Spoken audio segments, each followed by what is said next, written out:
বাপের বাড়ি এলাকা ভাই, ঠিক আছে? ঘুরতে আসছি, ঘুরবো, আর ক্যামেরাম্যান সাথে আছে। এই ক্যামেরাম্যান রাস্তা দেখাবো আপনাদের, ঠিক আছে?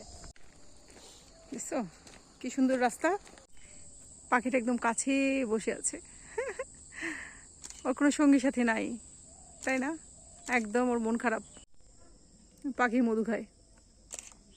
এটা কি পাখি রাসমিন আপু বলো তো? ও একদম স্যাড। আয় আয় আয়,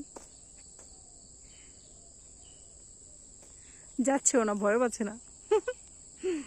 মাশাআল্লাহ অনেক সুন্দর পাখিটা। সকালবেলা আপনাদের ভাইয়াকে নিয়ে বের হয়ে গেলাম। দেখেন সুন্দর এক রাস্তা, আমাদের গ্রামের রাস্তাগুলো অনেক সুন্দর।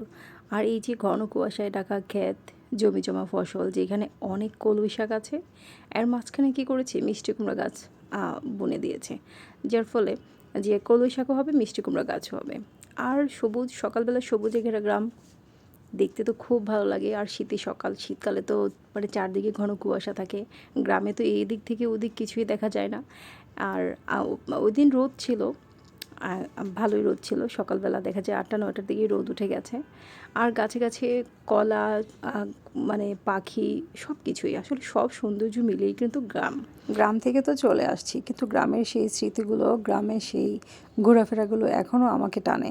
আমার ইচ্ছে করে মাঝে মাঝে গ্রামে কিছুদিন থাকি, অনেক দিন থেকে গ্রামের সেই স্বাদ, তৃপ্তি মিটিয়ে কিছুদিন ঘুরি, তাহলে তো মনটা ভরে যেত। আসলে এই অল্প কয়দিনকে গ্রামে থাকলে মনের ইচ্ছা আকাঙ্ক্ষা কোনো কিছুই পূরণ হয় না, সব কিছুই মনে থেকে যায়। মনে হয় এই যে গ্রামের সৌন্দর্য, গ্রামের মাটি, গাছপালা, চিরসবুজ একটা যে জায়গা, সেটাকে আমি খুব মিস করি।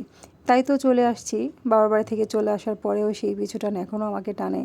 তাই সেই স্মৃতিগুলো আপনাদের সাথে শেয়ার করছি। কেমন লেগেছে অবশ্যই কমেন্ট করে জানাবেন। আর এই যে এই পাখিটার নাম কি আপনারা সবাই একটু বলবেন। এই পাখিটা দেখেন কলার মোচা থেকে মধু সংগ্রহ করছে, মানে মধু খাচ্ছে। এই তো আজকে এই পর্যন্তই, আল্লাহ হাফেজ।